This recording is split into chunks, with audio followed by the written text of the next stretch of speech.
Hey everyone, great way to start 3,000 subscribers, by the way. Hey everyone, welcome back to Here in Apologetics. Really pumped you to join us today. Today I'm just doing a live Q&A to celebrate 3,000 subscribers. So woohoo, party. We hit 3,000 subscribers. That was really exciting. Big milestone there and stuff like that. So I'm just going to be doing a little live Q&A. So if you have any questions like that, love to hear them. Really anything like philosophy, apologetics, the Bible, sports. Don't ask me about politics because I don't like talking about politics. Really just about anything though. So I'm open up to whatever and we can have a good conversation. And yeah, and we also have some questions that I have pulled up, or I just pulled up as I was talking here, from responses to me, because I put out a tweet today because I was worried like in the beginning of this, well, maybe there's not going to be questions. It's going to be awkward. So I can kind of look at some of the viewers' questions. So yeah, I'm really pumped that you're joining me today. I'll just give a brief intro. Welcome everyone to Prava Skinny Man. Hey, it's good to see you, my guy or my woman, whoever you are. Nice to meet you. Good to see you. Yeah, we hit 3,000 subscribers, which is pretty insane, at least by my minds. Because if you asked me what I was going to be doing before my senior year of high school, I would have never said that I would be having a YouTube channel. Like, this is not something I like to do, but here we are and we're having fun. So Jono, what's up, my guy? It's good to see you. Doggo Slayer says, what the dog? What? Your dog on the pic, I guess you're asking? I can't even. It's like a little poodle with like a little like dress, I guess. I don't know. Little note about me. I don't like small dogs. So just put that out there. And if you don't like me, oh gosh, computer theist. Very easy question to start the night. What's your take on the Old Testament conquest narratives? Yeah, that's a good question. I have a really hard time believing that like God would command like literally like the killing of like women and children and like things like that. So that's why like a full on like onslaught, like I see that is very like unlikely. I see like the Copan view of it being like a warfare text on like a just war kind of and like exaggerated language. Like to me that seems at least plausible. And then there's questions with like spiritualization, which I'm going to have a scholar on in just a few days on spiritualization with Old Testament violence. And I see that as plausible. And there's providential errancy. And I think like just like growing up and like my culture, like believing in like providential errancy or spiritualization is very, very like not intuitive. Like I never really like appreciated it or understood it. So I'm probably like biased against these views. So I don't know. I mean, like a just war kind of thing seems like the most plausible to me. But I don't know. God is perfect. So there's some answer. I just don't really know what it is. Yeah. Jono said, can theistic beliefs be justified in the absence of arguments? Yeah. Come on, dude. What are you thinking? So, I mean, I kind of like the idea of like phenomenal conservatism where if it's like it seems to you, and there's no defeaters, and thereby you're justified in that belief. So that's a very rough sketch of what phenomenal conservatism is. So yeah, I would say like if you have like, say a theist like has an experience that they believe is God, and there's like no good defeater for that experience, well, then they're justified, I think, in believing in God. In the same way you could say like an atheist has this like terrible experience of like divine silence or something. It really seems to them like there is no God. Well, in the absence of defeaters, they'd be justified in that belief. Doesn't make it true or false. I just think like, you know, like argumentation and thinking about like God or no God is very person-based, and we all have different like biases and presuppositions that we kind of bring to the table when thinking about these things. Favorite breakfast cereal? That's a good question. I loved like last year I was a bagel guy, so I know that doesn't really count. But I do like a bagel, toast it in peanut butter. Amazing breakfast. But I like when you get like the wheat, like kind of like wheat with like some sort of like fruit in it. Like you get like, you know, like you get your like, what are those things called? The frosted thingies, you know, and you like throw in like a raspberry or something in there. So yeah, Noah, good to see you. That's probably my favorite breakfast cereal. Oh my gosh, computer theorist, my guy, computer theorist. We are 5 minutes in and you are already like slamming me, my dude. Love you so much. I appreciate that. It's fun to think about these things.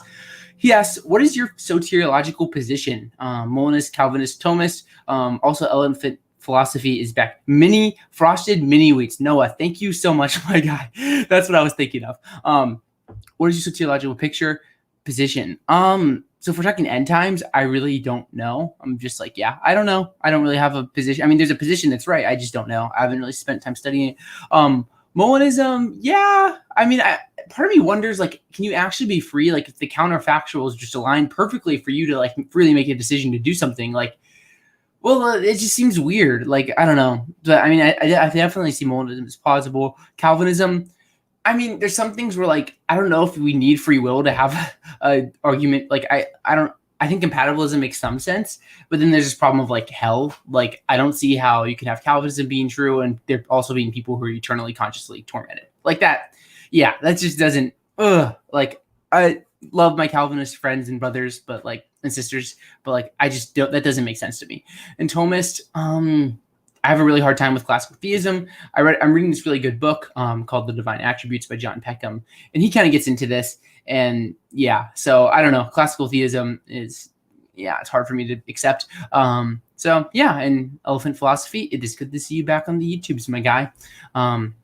Raphael, which videos are you the most proud? Am I the most proud of? That is a very good question, Raphael. I don't know if I'd say like proud, like, yeah, I made that. Come on. But like in terms of like actually like engaging, like I've been very like satisfied with like engaging more with like the higher level atheists. Like Josh and I did a video responding to like Graham Abbe's logical problem of evil, and like me and a couple other people responded to a couple of Emerson Green videos on like why I'm an atheist. And just engaging with videos like that, talking about like skeptical theism and different things, or like the argument for limits or cosmic skeptic. Like I've been very satisfied with like engaging with like kind of like the top atheists, because you know you get a much deeper appreciation. Like I think I have a hard time thinking like you could study these arguments and not come to appreciate the other side, because people are just very smart, and you know like this character that like both sides will make sometimes, where the other side's just irrational, is just like, it seems to me like when people say that, they just really haven't studied the other side, because there's a lot of great stuff. So my whole playlist responses to skeptics, I guess, is the videos I'm most proud of. And I'm just so grateful for all the people that have come on for like interviews, like all these amazing, brilliant people that are know like a zillion times more than me, and they're willing to talk to me. Like I'm so grateful to all those people. From experience, leave Christianity a few years and be sympathetic to everything the modern Protestants hate. Yeah. Yeah, well, I mean, I'm pretty convinced Christianity is true, so that's not happening. But I do think, like, over time, like, I've become more sympathetic with, like, other views. Like I'm pretty certain universalism is false. And I'd say, like, the Bible is inerrant to some extent, depending on how we're going to define it. But, like, I am more, like, I totally, like, there's very respectable views. Like, I've realized this, like, growing up in, like, the Northeast, like, a very Protestant culture. Like, we have this kind of, like, view of things. And, like, you know, like, here's kind of how we see this. And if you go outside this bubble, well, you know, like, you're in heresy. This is very serious stuff. And, like, things like denying, like, say, like, inerrancy, or, like, maybe certain, like, end times views. But, like, I think it's okay to, as long as, like, if you are a Christian and you're, like, biblically faithful, just trying to follow the truth, trying to serve God, it's okay to have views that may, like, make people feel a little cringe, as long as you're, like, staying biblically faithful and things like that. So, yeah, I mean, I understand those views a lot more. So, yeah. What is your favorite response to evolutionary evils? Yeah, that's a good question, Doggo Slayer. I appreciate that. So I did a debate with Emerson Green of the problem of evil recently, and it focused on teleological evils, I believe. So there's different like responses you could give to evolutionary evils. Looking at like, I just say like, I like to think this is animal suffering. Like, if we admit the Earth isn't 6,000 years old, it doesn't matter if you believe in evolution or not. If you believe in old Earth, like there's going to be animal suffering for millions of years. And yeah, and what I'm going to have to think, what I think is like, well, there has to be some sort of greater story going on. Like I think about like the animals that are participating in this. Like there has to be some purpose for that, which is like not answering my favorite response. But I'm going to say something like a great story. The Odyssey, like Josh Rasmussen talks about this, where the animals are a part of something bigger. They're helping contribute to the story of human origins. And like life is beautiful. Obviously, we have to deal with the problems of like predation and suffering, but like life in and of itself is like good. That's like one of the things I think about. Like, so it seems like it'd be better to have life and some suffering than no life and no suffering. So that's a few things. I hope that helps you. And feel free to message me. Swift C says, is there any evidence the Old Testament is historically reliable, existence of the patriarchs, Moses, the conquest, etc.? I have not studied that, Swift. Thank you for your question. I appreciate that a lot, actually. I have not. Inspiring Philosophy has some good stuff on this. So I'd encourage you to check him out, but I haven't really studied that. So yeah. Computer theists, philosophy books for laymen like me. Well, the good news for you, for computer theists, is I have a website with, I think it's like 51 books. Yeah, 51 books you should read, and I haven't updated it, and it'd probably be like 70 if I did update it. And there's a bunch of books right there.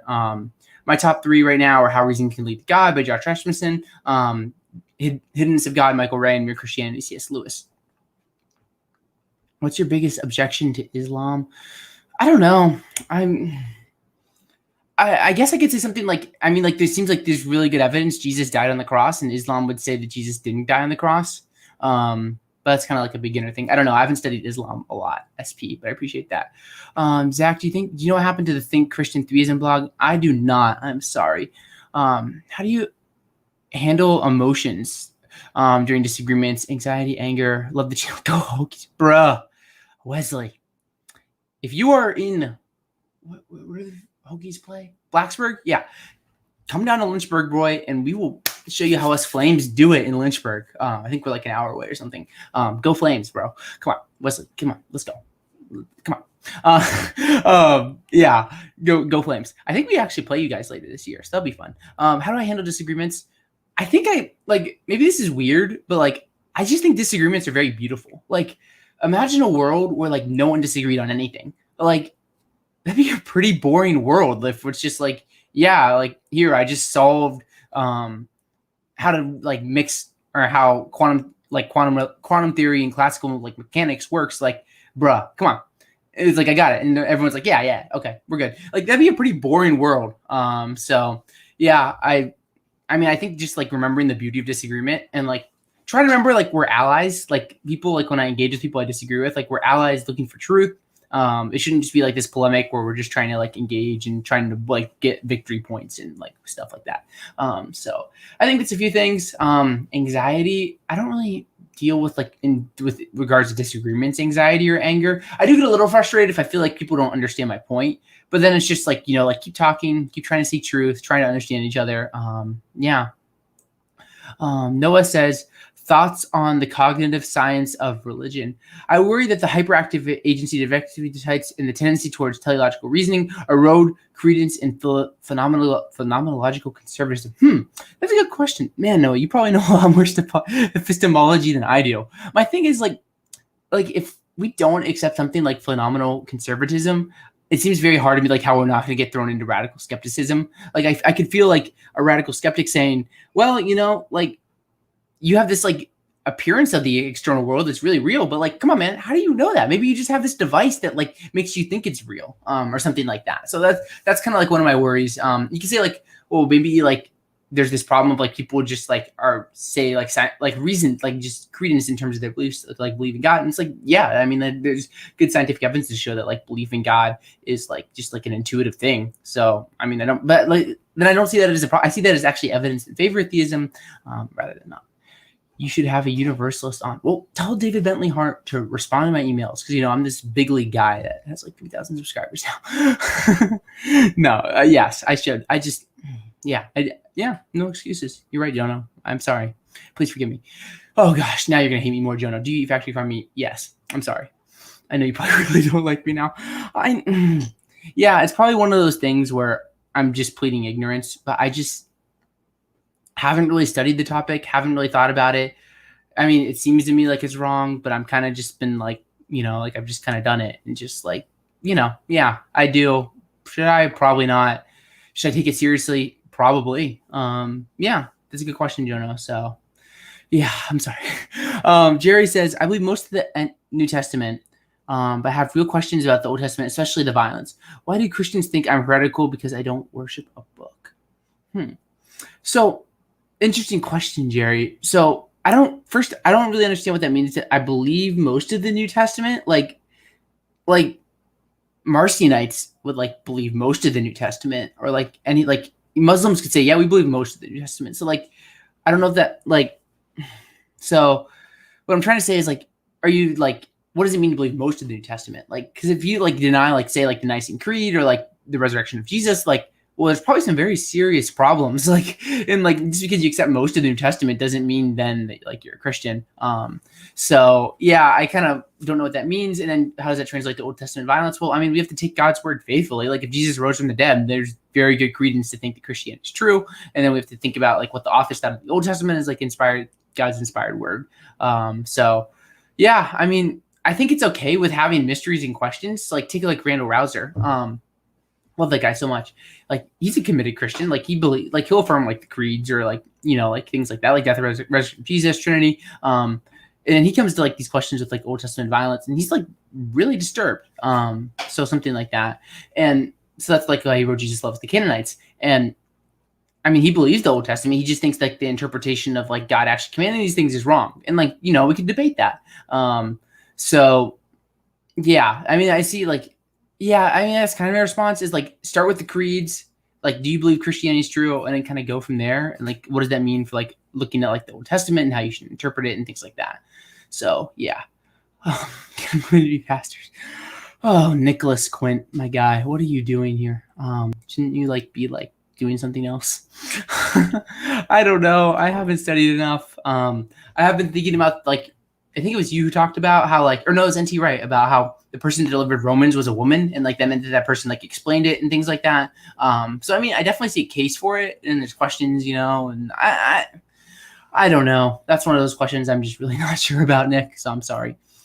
Joe, no, is it unethical to be extremely cruel for trivial reasons? Yes, and I feel like I'm getting thrown into a trap or not a trap, but like an argument to say that factory farming is wrong.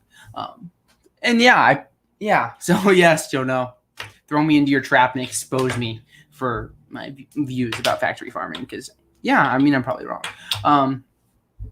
Noah, have Ramen Imperial on or meal away before daily my heart. Not sure what this would plus. Okay, well, thank you for letting me know. No, I appreciate that. I need to reach out to these people. I'm going to screenshot that actually. And yeah, I'd love to have someone like that on. Are there any questions in Christianity you find difficult to answer or can never be answered? No, I know everything. Come on, man. I got 3,000 subscribers. I know what I'm talking about. No, I'm just kidding. Hope that was funny. Yeah, I mean, there's lots. Like, say, like, God existing as three persons, but one God. Like, how does that work? Yeah, I really have no idea. Or, like, the incarnation, or, like, like, we have foreknowledge, but there's also human freedom. And then there's questions of, like, how do you make sense of, like, Old Testament violence? Like, biblical ambiguity. Yeah, I have all kinds of questions. That are difficult, or I mean, I think there has to be some answer for like why God is three persons. I just don't really know what it is. So yeah. Is taste good a trivial reason? Oh no, I'm getting trapped. I don't know. Oh gosh, I'm getting scared. I'm gonna be convicted to be a vegan by the end of this live stream. I mean, gosh, I really don't want to go here. I have not studied veganism and these arguments in general. You know how to find me. We can talk about this. So I'm just going to plead ignorance here, and how to contact with me, and I'd love to chat with you about this. Here you're from PA. Yes, sir. State College, PA, my guy. Is that true? Sheets, bro. Wawa. I don't think I've even ever been to Wawa. Like, I've heard of it, but I don't even know if I've ever seen a Wawa. Sheets order. So I played basketball in high school, and before every basketball game, we'd leave school at like 3:30, go to Sheets, just me and some of my friends, and I got foot-long cheese and steak stub with lettuce, black olives, and I think I got mayonnaise, and I got a cinnamon pretzel and a water bottle, and that was the go-to. And yeah, I balled out at low single A high school basketball. Yeah, so that's probably my go-to, Noah. So love Sheets. Any Christian movies that you recommend? I'm not a big movie person. I'm trying to think. I like The Chosen. I know that's not a movie, but I do really like The Chosen. It's a really good TV series, and I think it's free. So if you like download the app or whatever, you can find it.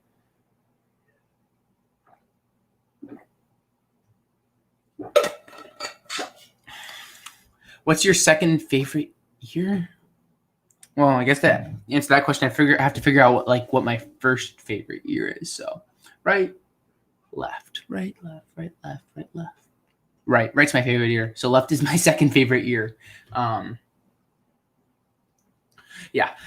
Jerry says, I believe 99% of the New Testament, the only part I question is Ananias and Sapphira and women not speaking in church. Is that clarification? Yeah. So, I mean, I think what that would mean then, Jerry, if I'm understanding right, is you disagree with certain traditional interpretations of, like, say, like the killing of Ananias and Sapphira, or like women not speaking in church. So then, like, I mean, like in that view, like you're a Christian, you just deny certain interpretations. And like we could get into these debates on like, is it biblically faithful, and like does it make sense to say like certain things are like true or false about like what scripture teaches. So I'd say like you believe like, at least from what I understand, you'd say like I believe 100% of the New Testament. I disagree with traditional interpretations on certain things, which is fine. I think like we can have disagreement and talk about these things and follow the evidence where it leads, you know. Sheets is boss. Wesley, you are a good man, and we are best friends. I'm pretty sure you were the guy who said that Blacksburg was where it's at with tech. So I forgive you now because you accept Sheets. Do you think there are any successive deductive arguments for theism? So I don't think from like the armchair, like you're like, let's say like someone's an atheist, and I throw at them the Kalam, like, and they've actually like studied the Kalam. Like no one's gonna accept it, and they'll be like, oh shoot, you're right, God exists. But that's not to say the Kalam doesn't work. It's just how we process and think about arguments. So, so in that sense, like, I mean, I think there's certain deductive arguments that are like probably true. Like I think like, you know, like you wrote a blog criticizing like Craig's formulation, and like I'd agree with you, like that's not a good thing to throw in like a debate or like thinking about these things. But like eventually, like I think that argument is successful in terms of like fine-tuning is due to design. But I don't think like an atheist would ever accept that. So that's why I'd agree with you. Like it's a bad argument to throw out there in the context of a debate. I mean, I think that, yeah, ontological arguments, like I think obviously possibly God exists. So God exists. You know, that's kind of the bullet, or not the bullet, but like that's how ontological arguments run. Like if it's possible God exists, then, you know, kind of left with God existing if we're going to run an ontological argument. So I think there's a few. But I mean, like in the context of like throwing like arguments out that like to atheists that like I don't think there's any that you can throw at an atheist and they can't rationally deny, which is kind of like why I'm a fan of like abductive and like Bayesian reasoning and thinking about like simplicity and then explanatory power. Case for Christ is with me. Have to check it out. Never seen it. What constitutes a good argument to you, and how do you come to know that an argument is good? That's a good question. A good argument would raise the probability of a hypothesis. So let's say like you're considering whether or not God exists, and now you're considering evidence from, say, consciousness. And you're like, well, look at the hypothesis of theism. Like, would we expect consciousness? You say, well, like God's a mind, so potentially there's the resources to explain minds. Maybe God would have reason to create minds. So yeah, it'd be a good reason to think that like consciousness would exist given theism. Now, what about atheism? Well, you know, nothing in atheism like it implicitly predicts consciousness to exist. You can infer, like, say, like maybe panpsychism is true, but then you're gonna have to infer that there's this kind of like necessary, like something material probably, and then there's also this necessary consciousness, so that's going to lower your probability of your hypothesis. So then it seems like to me like, you know, like that'd be like good evidence. Or you could do like I think if you frame the argument from evil right, it would be some evidence against theism. The problem is the argument from evil has to build into itself the existence of conscious life, which to me is like, yeah, I don't know how you can make that a strong argument. Then if you have to build something into your framework that is like, in my mind, a pretty good evidence in favor of theism. So good arguments.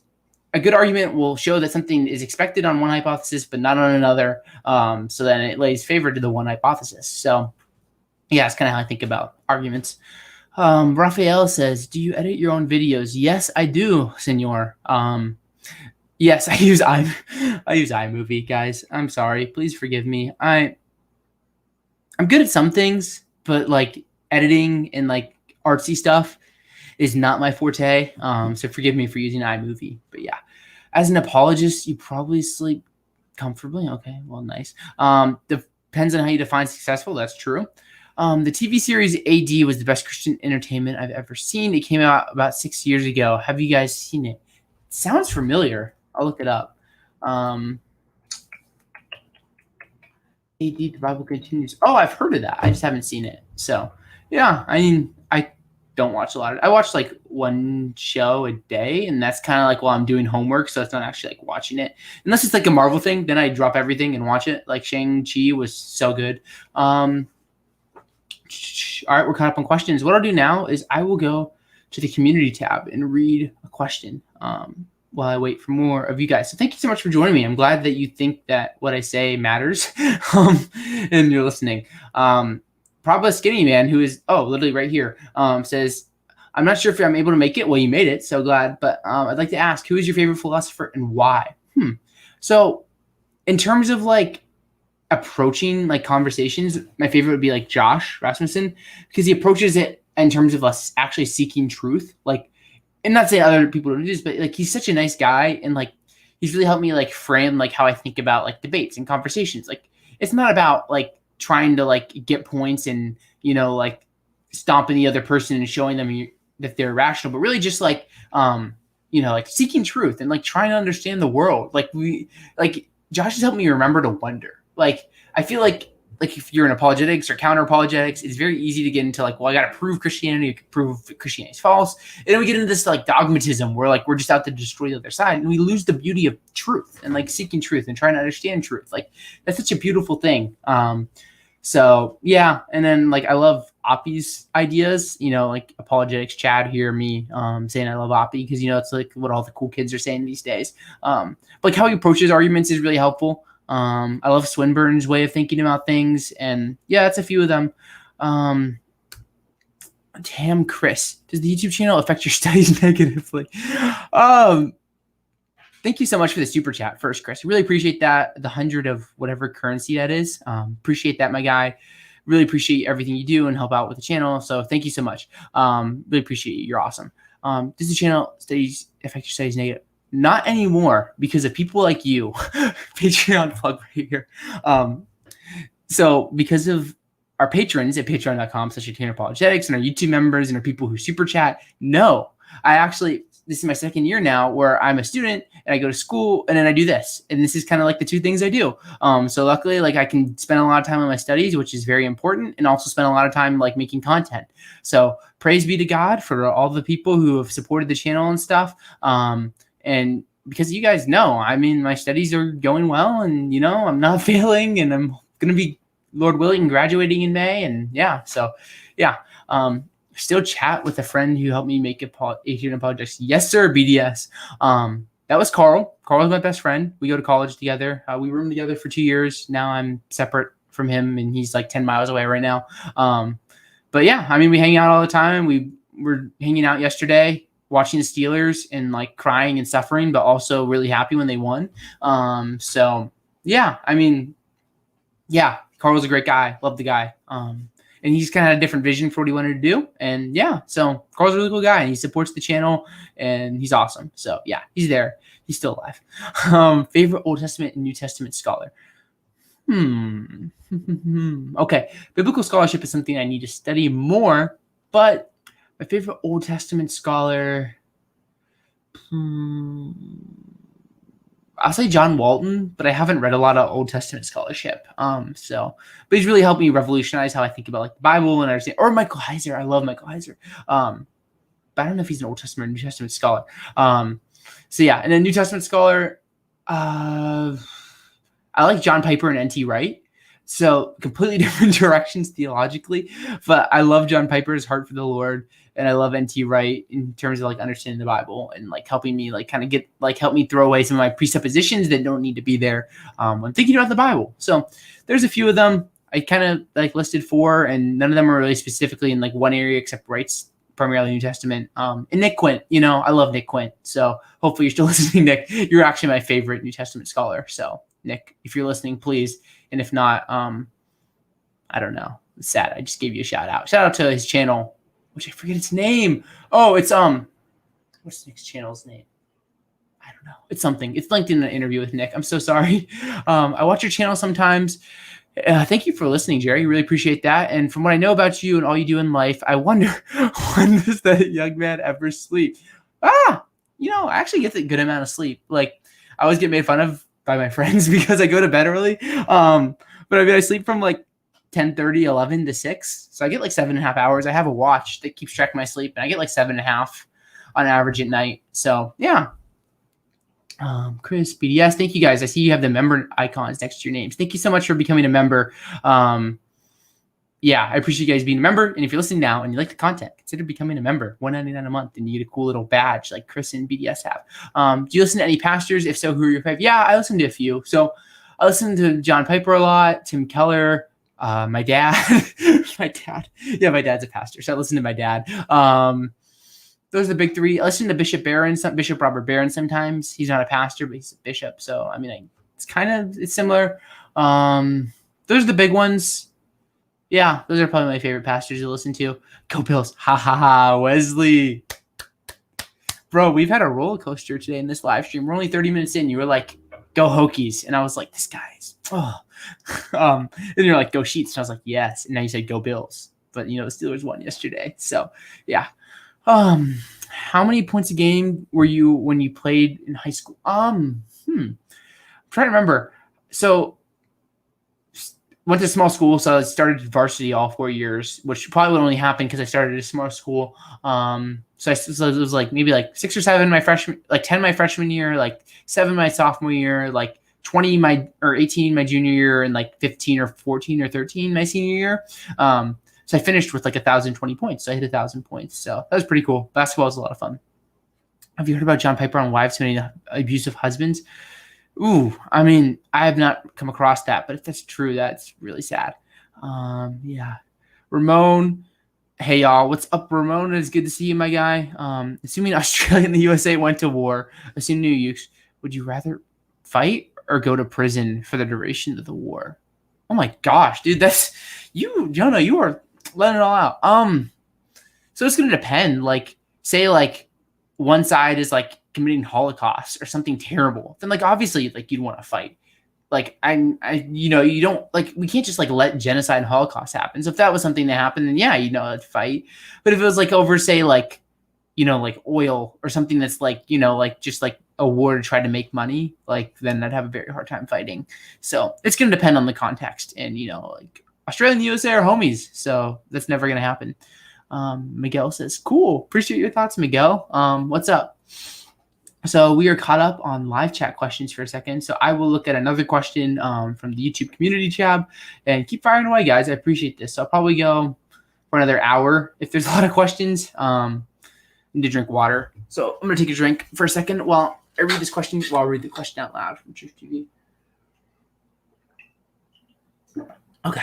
He says, I'm from India, and I want to know how imitationalism in the philosophy aesthetics, which is in many movies, tries to show how the world and then people, their simple actions, and they don't feel guilty. So if there's anything wrong with imitationalism in movies.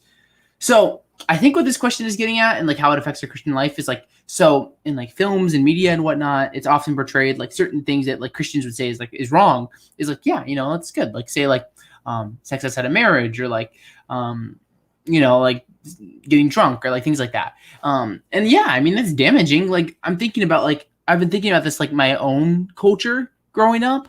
Like I grew up in like the Western media where like, like in a kind of secular town. So like, like all these things are like, yeah, go do it, bro. Live your life. Things like that. And yeah, that definitely affected me. Like thinking about like my own walk with the Lord and like what matters and whatnot. That really hurt me.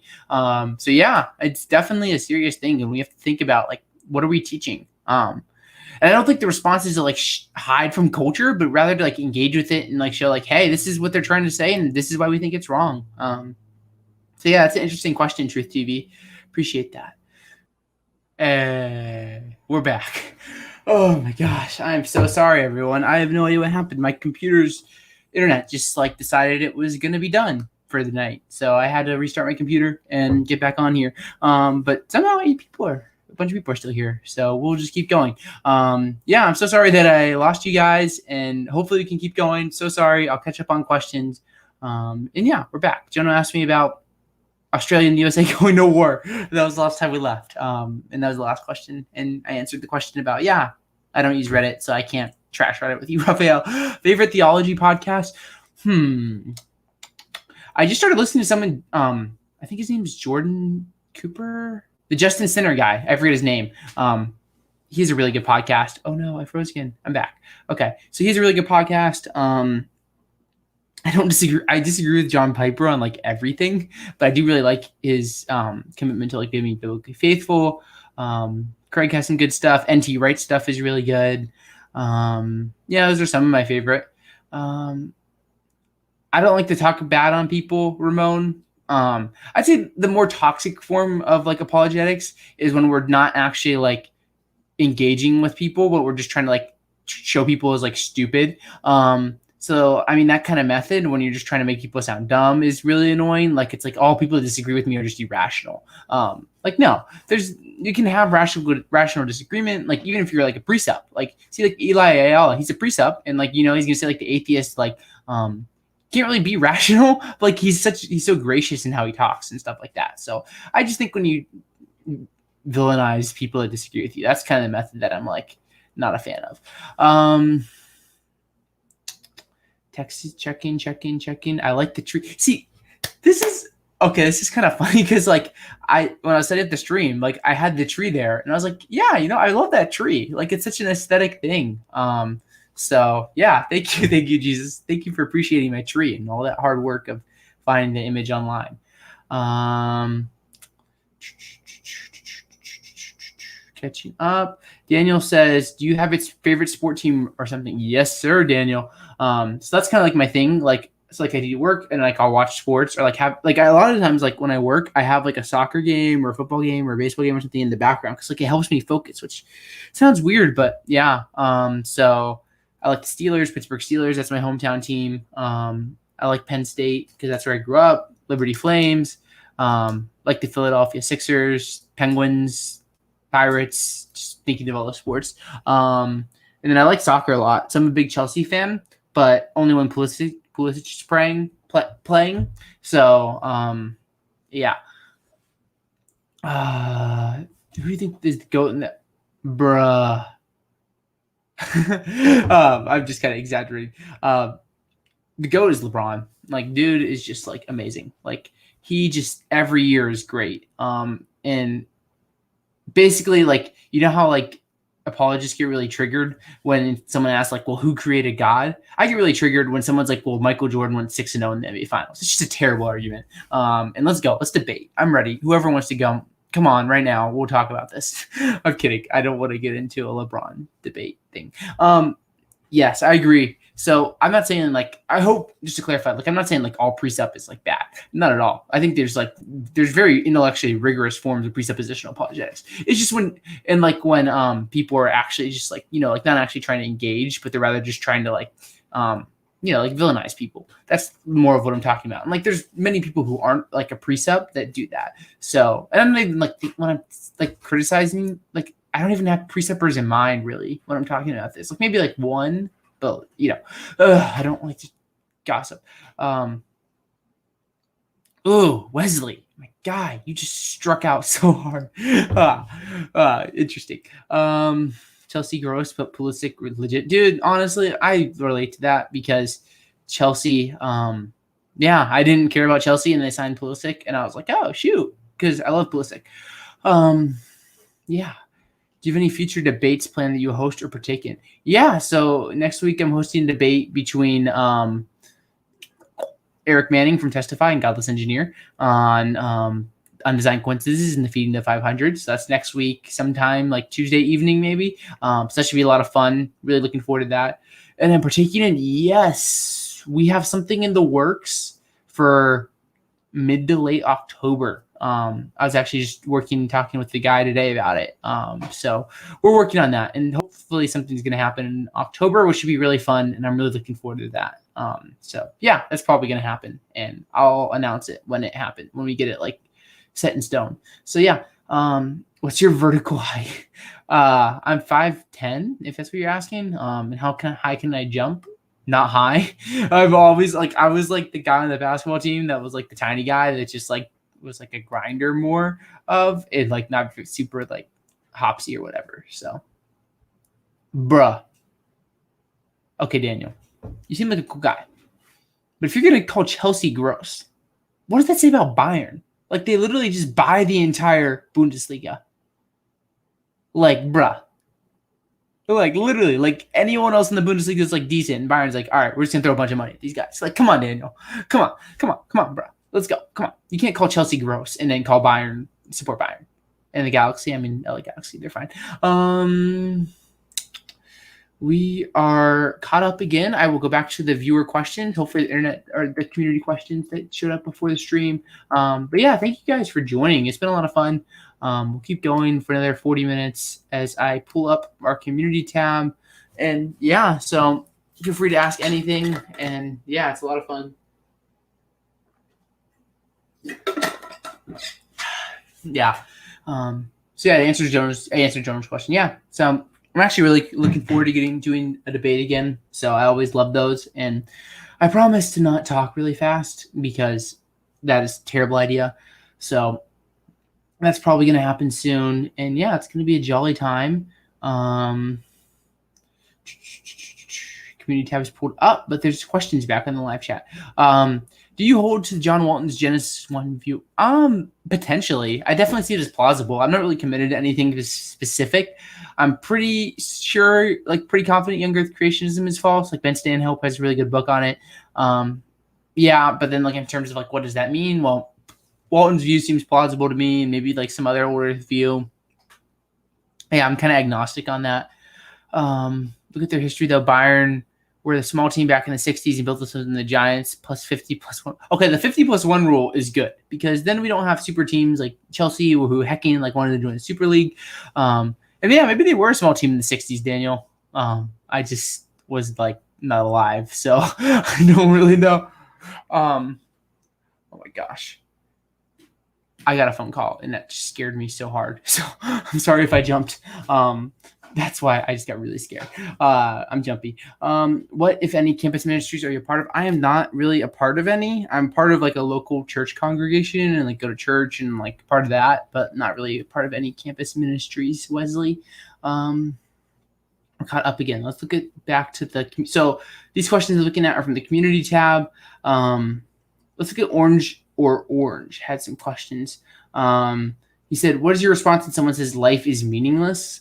Well, why'd you get out of bed in the morning?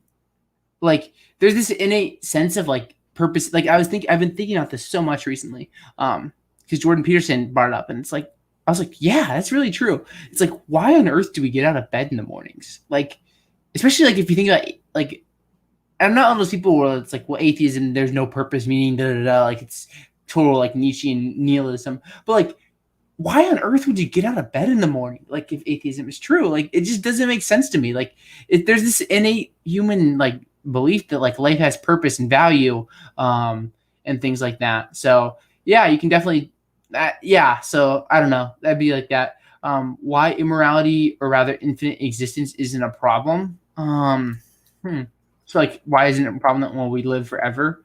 Well, I mean, I don't know. Like, there's no contradiction in it, and like if God exists, then like. And he has some sort of like story he's unfolding as we think we do in Christian Revelation, then like, yeah, yeah, that'd be good reason to think that like like we're gonna live forever, things like that. It's all good. Wait, yeah. Oh, sorry, I was going back to his other questions. And lastly, what does heaven look like? Is heaven made of like materially? So from what I understand, like my eschatology is not good, but in terms of like I haven't studied it a lot, but from what I understand, like there's a new creation, like a new heavens and a new earth. So I kind of think that like it's going to be a little bit like this, like it's like the world we're going to interact with is going to be pretty similar to this one, but just like without sin. So yeah, that's kind of my thing. Daniel says it's all good. They did cheer for Biden to make hated by Anaheim Ducks. Give me the cross-eyed bear. Wow, Daniel, so humble of you, dude. Listen. Being a Byron fan is actually kind of smart because you literally just win every year. So there's something to fall back on, which is probably something I should do because it's a Steelers fan. Can we access your father's sermon? I put the YouTube channel to the church here and you can find him. He's the bald. Well, they're like, oh, bald guys. Dad, if you're listening, I'm sorry. Yeah, I put the link to the channel down there. His name's Jared. And yeah, he talks on some of the videos, a lot of them. Zach is not judgmental. Can folks quit asking Zach different questions? Yes, I appreciate that. I really try not to be judgmental and things like that. In terms of like, like I'm not going to be like, thou shalt not judge and like never judge anything, but like trying to be open and things like that. Green Zombie, I'm kind of not sure about like hell and whatnot. Like I see C.S. Lewis's picture of hell, like the gates being locked on the inside is plausible, but also like Chris Date makes a really good case for like conditionalism. So I don't know. I mean, yeah, I don't know. There's a perfect God, and somehow it's going to work out. So yeah. Kelvy here has a question that I will answer as soon as I take a drink. What is your heritage? How far back can you trace your ancestry? And do you ever think your upbringing, family values contributed much to coming to Christ? How many very religious relatives? Heritage. Transylvanian. Like literally, like my family's like not vampire, but like the place where vampires came from. You know the stories.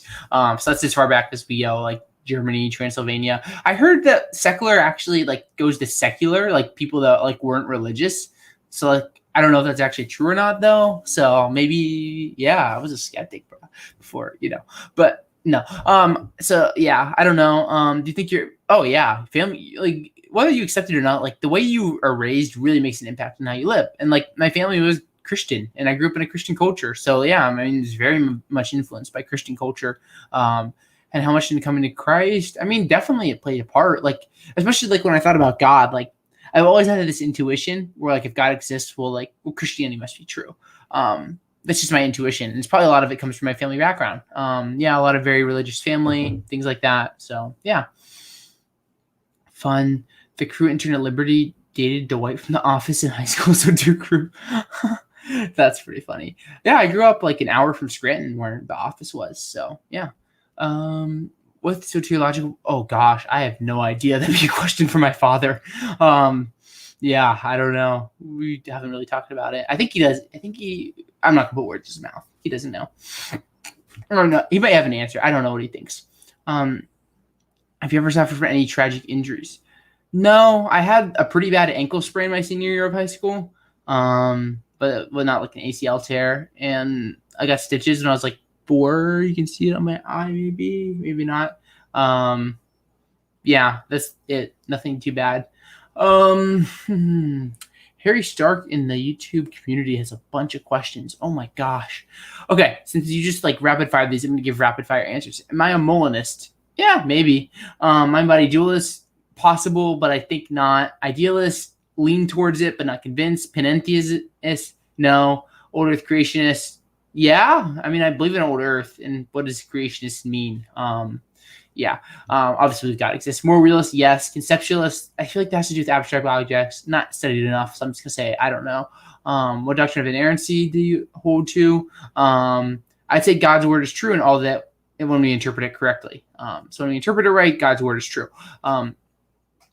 What is the moment you realized that God existed and the resurrection really happened? So I did the senior project in high school, and I was reading. So I probably disagree with a lot of Turk's arguments now. Like I wouldn't think they're super the best. But I was reading the book he wrote with guys like I don't have enough faith to be an atheist, and I read the book and like I'd never heard of the cosmological argument before, and I remember reading it and I was like, okay, yeah, God exists. Come on, let's be real here. And like obviously, like now I'm much more like knowledgeable in terms of like knowing the counter objections and it goes on ad infinitum. But that's when I was like, yeah, God really exists. And I've never really lost that conviction since then. Obviously, my beliefs and values and things like that have shifted in things. But yeah, how do I deal with mockery, ridicule, misrepresentation? I don't know. Just keep going. I mean, if people really can't actually engage with the content and just kind of like want to be like, oh, you're just dumb or you're just biased or things like that. Well, like to me, that is kind of a win for my content because it's like, well, maybe I had a good argument then. If they can't really object to it, they just mock me. So it doesn't really bother me. I think I played a lot of sports in high school, so things like criticism really just don't get to me. It really doesn't bother me. So yeah, what do your parents think about your channel? They support me. They're really cool about it, and yeah, they're awesome. What are your biggest mistakes atheists do? I think the biggest mistake the atheists and theists make is just thinking the other side is irrational. A lot of times they're like, oh, everyone's irrational if they disagree with me. And it's like, no, that's not true. I pray he's a Calvinist. Oh my, Lucas, we need to talk. Have you had awesome? Yes, I had Luke Barnes on. You can look it up on the interview playlist or just search like Adherent Apologetics Luke Barnes. But yeah, we talked about the fine-tune argument, and it was a lot of fun. I love Luke. So we're caught up on live questions. What I'll do now is we'll head over to the Twitter and see if there were any questions that replied to my tweets. Keep asking questions. We'll go for another like 30 minutes or so. And then I would need to get sleep and watch a little bit of Monday Night Football while I read and do obnoxious amounts of homework. So it looks like on Twitter, I don't have any questions. Oh, wait. No, it's just Nate 2D2 correcting my terrible time zone stamping. Writer John Buck, what is up, my guy? It is good to see you. You're awesome, John. Love the cat. Makes me happy every time I see the cat on your thumbnail profile. Benjamin says, how do you feel about universalism? Not the strict. Well, I don't know what that means for the strict version. So obviously, I feel like most people, like, at least I'd hope, I'd hope most Christians are like hopeful universalists. Like, I'd never wish that like anyone like goes to hell or anything like that. Like, I'd love for that to be true. I'm hopeful in that sense, but like, I don't know. It seems like really hard to believe like in universalism after reading like the scriptures, like talking about like a second death or like a final judgment and these things. Like, yeah, it seems really hard for me to think you can make a biblical case for universalism. So no, I wouldn't accept it. And yeah, that's kind of, yeah, I don't see it. So obviously, like most people, I'm surely hoping, oh, look at that. Most people are asking, what are you currently reading? That's a good question. Okay, so I'm reading all my school books, but we're not going to talk about those because it's boring. Like school, come on, who cares? Recreationally, like I try to spend like 20, 30 minutes reading like books I want to read a day. I'm reading The Lord of the Rings. So reading The Fellowship of the Rings, which is really good. So that's been good. I'm reading Craig Evans' book, Jesus in the Manuscripts. So it's like on like New Testament criticism and like modern stuff. So yeah, it's a good book.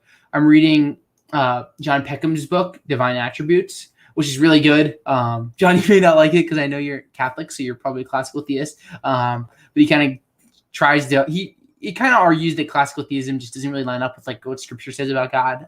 Really enjoying that. Been reading Lydia McGrew's book on the historical reliability of John. I've been reading the early church fathers, just dibbling in the early church fathers. So I've been reading Eusebius's History of the Church. So I'm hoping to finish that soon and move on to probably Clement of Rome or maybe Augustine. I don't know. Read a book on evangelism. Hopefully going to be reading John Piper's book, 50 Reasons Jesus Came to Die soon. I was reading the Book of Mormon, then I stopped. There's a few more. If you send me a friend request on Goodreads, you can see everything I'm reading. And if you check my website, I have all my favorite books on there. Stop taking questions and watch some football. You deserve it. Oh my gosh, Jerry, you are too kind to me, my guy. But there's all these amazing people that, for some reason, decided to subscribe to my YouTube channel. And we have 3,000 subscribers, and they feel like they should ask me questions. So I'm going to spend another 30 minutes answering questions, and then I will watch football and read books because I need to do homework.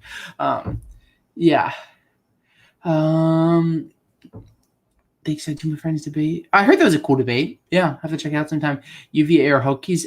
Neither. Was it? I'm curious where you're from.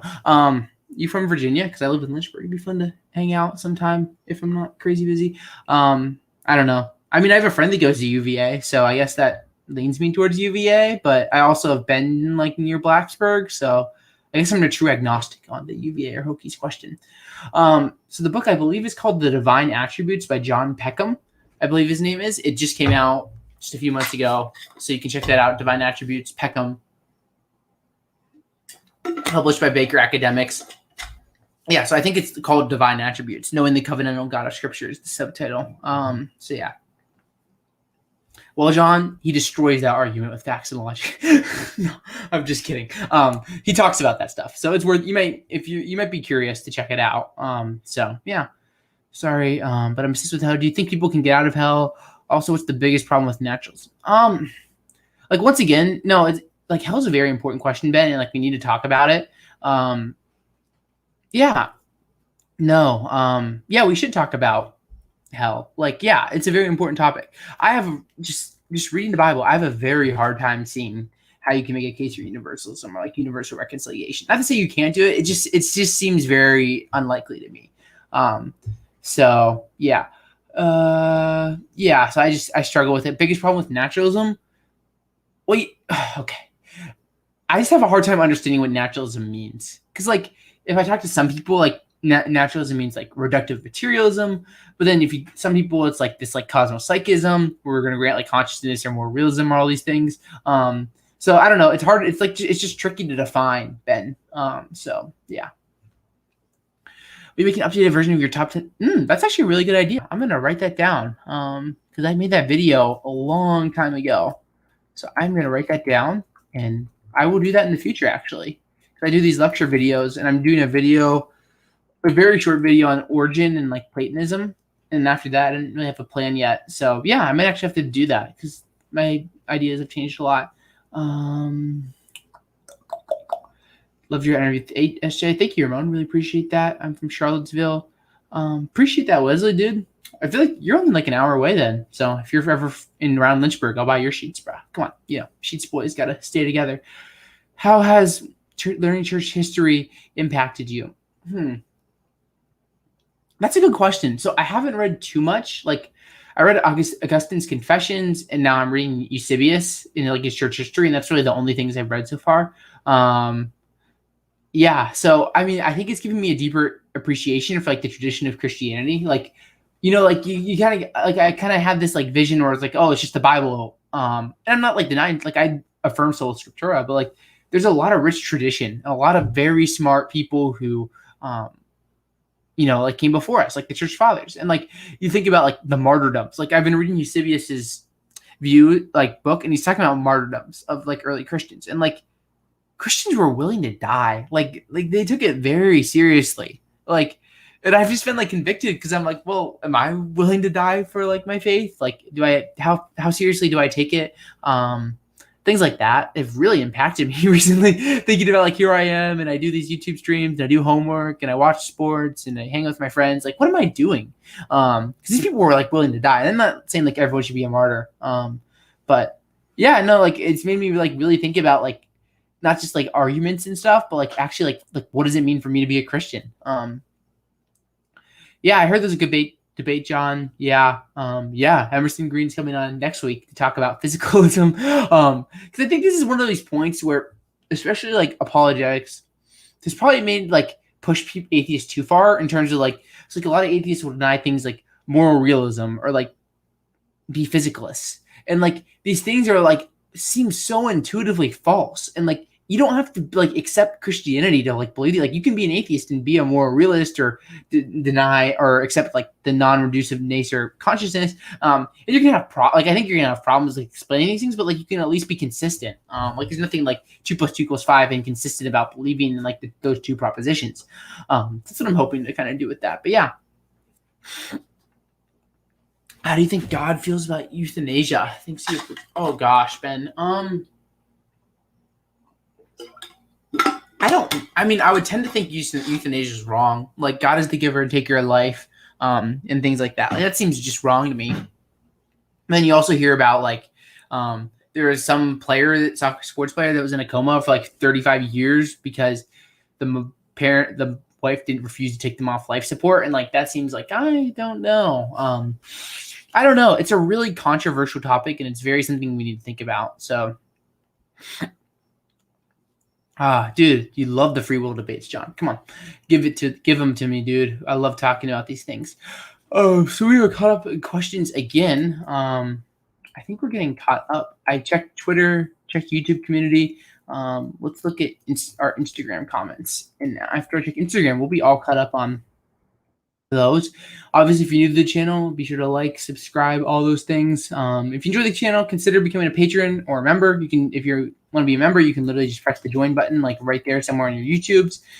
You can become a member for $1.99 a month and really help the channel and keep it going. And I can keep doing these streams while I'm also in school and dying of homework. Yeah. So no comments on the questions. I think. Oh wait, I got it wrong. Yeah, no questions. Just someone saying promote it on Reality Records. Yeah. Free will debate's really interesting. Yes, I agree. Oh gosh. So I read this paper from Mike DeVito and Howard McNabb recently talking about this paradox. And it's just kind of those things where like I'm just like it seems intuitive and there's not really a good argument against it in my opinion. So I'm just gonna hold to both of them.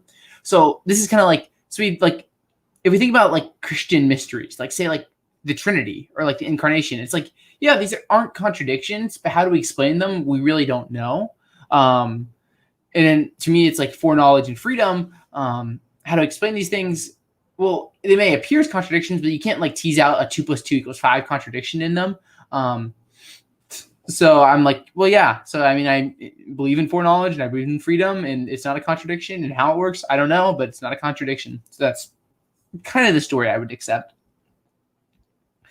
Favorite philosopher of religion? Definitely not Rob Coons. No, I'm just kidding. I love Rob Coons. Who has influenced me the most? I love Swinburne. Talked about Oppie before. Draper. Josh Rasmussen's good. Coons is really good. Yeah. Dude, Elephant Philosophy is back. That's what we like to hear, my guys. So yeah, it's good stuff. So we were caught up on questions and I've gone through all the replies and whatnot. So what I'll do now is I will give a little channel update because might as well. And then if there's no other kind of like questions, then we'll wrap things up here. But yeah, we're gonna keep plugging away with the channel and keep working and keep making videos and hopefully gonna make more responses and engage with some of the good ideas from atheists and some of the more popular videos and just keep seeking truth and keep asking questions and keep exploring and people like Josh and just go subscribe to the Apologetics for All Apologetics for All right now. If you aren't subscribed, you really got to. Yeah, and just keep making videos, keep doing interviews, talking to people a lot smarter than me. And yeah, just keep going. Like I just love this and I'm so grateful for everyone here that makes this possible and just like this is part of the journey. So yeah. Nam Ding Yam Yang. Greetings to you. Must be early in the morning, so I appreciate that. I didn't know any Vietnamese, but one of my best friends is from Vietnam, so that's cool. Thank you, John Buck, and thank you, Wesley. Your words are very kind. But yeah, we're gonna keep making videos. The plan tentatively is during the school year I aim for 3 streams a week. So one of them being a response video, second one being an interview, and a third one usually being another interview, but it just depends on the week. So that's usually 3. If I have a crazy week, I may have to lower it to 1 or 2. And yeah, we're going to keep making responses, keep interviewing, talking to smart people. You know how to contact me here in apologetics@gmail.com. That's the best way to contact me, things like that. And yeah, we're going to keep having fun and keep exploring and just keep asking big questions and hopefully loving God through it all and just following the evidence where it leads. And it's going to be a lot of fun and grateful for all the people out there who listen and are part of this journey. And yeah, so I think we're going to wrap up here. This is a good point. I've been talking for like an hour and 10 minutes. So dream guest. I don't know, actually. Alex Bruce, because literally no one can get Alex Bruce on their show. So yeah. But yeah, I think that's going to be it. So, oh gosh, there's a really serious question from Benjamin. So I feel like I need to answer this. When it comes to depression and suicide, how does God, okay. I'm not going to answer this question, Benjamin, because this is a very serious question, and I'm not at all equipped to answer this. What I'd recommend is if you're a Christian, go to your pastor, bring them to this question, find like a Christian or some sort of like therapist, psychologist, someone like that, and bring this to them. God values life. You're created for a purpose. You're made in God's image. There's value. You're intrinsically valuable, things like that. And yeah, so yeah, that's what I would say. Find someone qualified to talk to about that. It's a very serious thing. But yeah, planning would be fun. Yeah. All right, well, this is going to be it for the Q&A. To Wesley, probably Skinny Man, Lucas, Nick, Benjamin, Nam, Ramon, writer John Buck, everyone else. Love you guys all so much. You always know how to reach me. I love doing these Q&As because it really feels fun to interact with you guys. And yeah, we'll do another one when we hit probably 3,500 subs. So if you want another Q&A, come on, get all your friends to subscribe or like make 18 million bots or whatever. Oh, let me get YouTube struck down or something because I said that. But yeah, we'll do another one. And yeah, we'll see you guys next time. Wish you all the best. Love you guys. Thank you for being part of this journey. And yeah, we'll see you next time. God bless.